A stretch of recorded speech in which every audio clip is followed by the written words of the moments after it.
Good afternoon, everybody. Welcome. It's October now. The school year is rolling right along. We're going to take this afternoon to try to do a video version of our newsletter. Our October newsletter is out. It's in your email boxes. There is actually a link to it at the bottom of this video. But we're going to try to talk you through some of it. We're going to talk about things like our bargaining survey. We're going to talk about student behavior and discipline, elementary planning time, and things like the use of social media and some of our rights as educators. So the first thing, and you're going to see it right here on the cover of our October newsletter, is our 2019 bargaining survey. Yes, it is that time a year again. We are preparing for bargaining to be starting in January. So we're going to ask all members before November 1st to complete our ARE annual bargaining survey. There's a link to that right here at the bottom. And if y'all can just it takes about 10 minutes, 10, 15 minutes or so, depending on how many comments you leave, to take the survey. But that is hugely important to us as we prepare our bargaining priorities for January when we get into that. The next thing you're going to see in the newsletter is a piece we did on understanding the role of our union colleagues that are on special assignment. So we do a little piece where we talk about instructional coaches, teachers on special assignment, and program specialists. And I want to be clear that all three of those roles are members of our association. They're all union members. And in the newsletter, we talk a little about what each of their roles are, some of the limitations to their roles. But I encourage everybody to take a look at understanding the role of our union colleagues on special assignment to learn a little bit more about coaches and TOSAs and program specialists. You're going to see information in here, of course, about election 2018. One of our key actions in this coming election cycle is to get Tony Thurmond. See that right up here. We're going to get Tony Thurmond elected to the state superintendent of public instruction. It's a race that's pretty far down on the ballot. People have to flip, 2 or 3 pages into the ballot to actually find it. But that is huge. We need all of you. Please go tell your family, your friends, that we need to get Tony Thurmond elected to superintendent of public instruction. You also see, if you live in the California 39th race, CTA and NEA have endorsed Gil Cisneros for Congress. That's Ed Royce's seat. He is retiring. So CTA and NEA are supporting Gil Cisneros for Congress in the 39th race. So that's our election 2018 update. Next thing in the newsletter is going to be about student discipline. As we've been talking about for over a year now, student behavior and student discipline is one of the key issues that we're dealing with. So one of the things we put in here is Ed Code 48910. You're going to see that right here. Ed Code 48910 gives educators the right to suspend students from their classroom for that day and the next day. It does require that you do reach out to the parents and the guardians, let them know what has happened, try to schedule a meeting with them. But you do have a right to send that student to the office. They cannot be sent to another student's class. But we are going to ask that you definitely put Ed Code 48910 in that referral. It has to be very clearly that you are suspending the student under 48910. It is not an in-home suspension. It doesn't go against our dashboard. But it does allow for the student to be placed in another setting outside of the teacher's classroom. So that's Ed Code 48910. The other part we did on student suspensions in here is we listed all of the reasons for suspensions that are included in Ed Code 48900.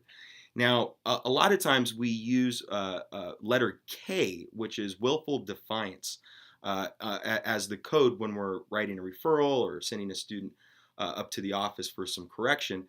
But a lot of laws have come down that have restricted our use of the letter K in willful defiance. So what we've done is included all of the different reasons that students can be suspended. And what we're going to ask is that if there's an incident that takes place, don't just write K for willful defiance. Actually find what other letter in here it applies to.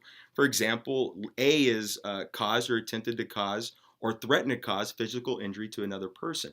So if that's what ends up happening, you don't write K on the referral, you write the appropriate letter, which is A for that one.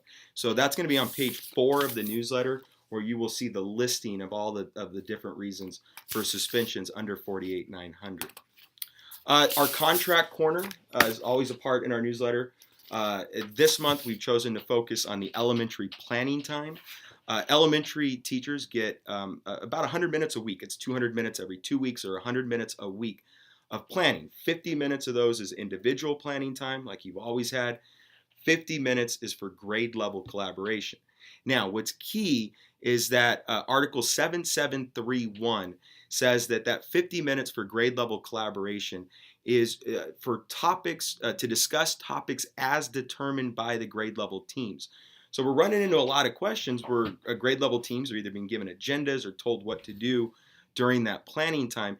That's not the case. It's okay to do what's on that agenda. It's okay to work with your coach and help develop a year-long plan for what your grade level is going to meet on.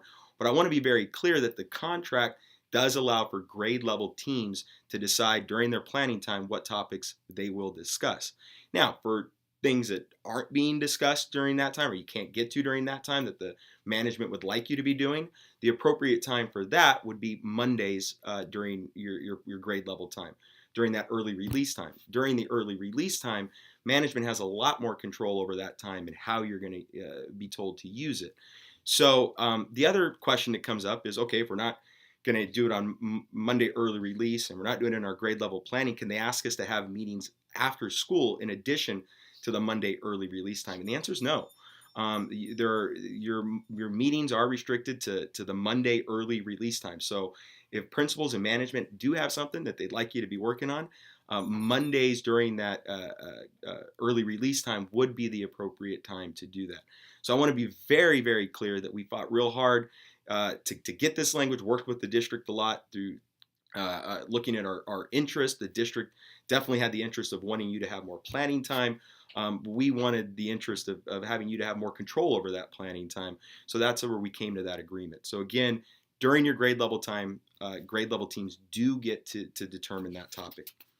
The next topic that's come up recently is the use of social media and can we be asked to use social media? So let me be very clear that first off, we encourage the use of social media. I know times have changed a bit. When I first started teaching, a lot of times the union would say, don't use social media, avoid it. Actually, it's a great tool to let people know the amazing things that are going on in our classroom. It doesn't have to include students in the picture. We can be showing our learning environment and some of the lessons that we're doing. So we encourage the use of it. Now, with that said, you cannot be required to do one. You cannot be given a directive to open up a social media account. With that said, it might be a good idea for you to open up one that's used just for work. Maybe it's Jellic Teacher, Killian Teacher, or something like that, where you're looking at it just for work purposes, and maybe you're not even posting, but you're just following what others are posting.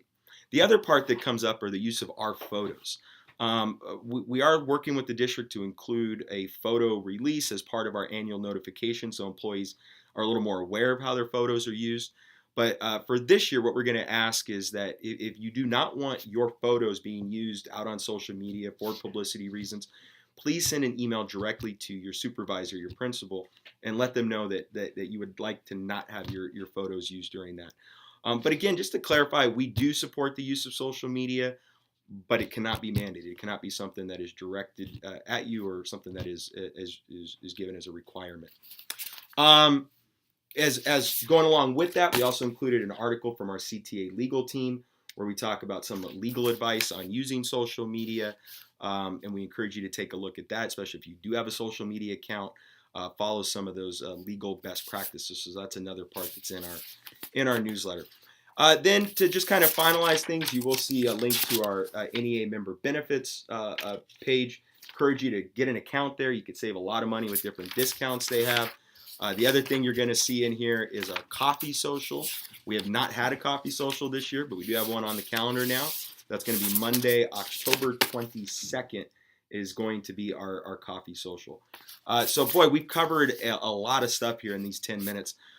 From the bargaining survey, we really need you to take that bargaining survey to getting Tony Thurman elected to State Superintendent of Public Instruction and Gil Cisneros elected to Congress in the 39th District. Talked about elementary planning time, and you're going to have the contract corner in our newsletter with that. Talked about our stance on the use of social media, and some legal advice on using social media. Also, had a little piece on how some of our union colleagues, such as program specialists and TOSAs and coaches, about their role. So, encourage everybody to read the newsletter every month. Take a look at it. It's got a lot of great information in it. Look forward to seeing some of your opinions, because your opinions do count in looking at that bargaining survey. So, everybody have a great October, and I'll be hearing from y'all soon. Take care.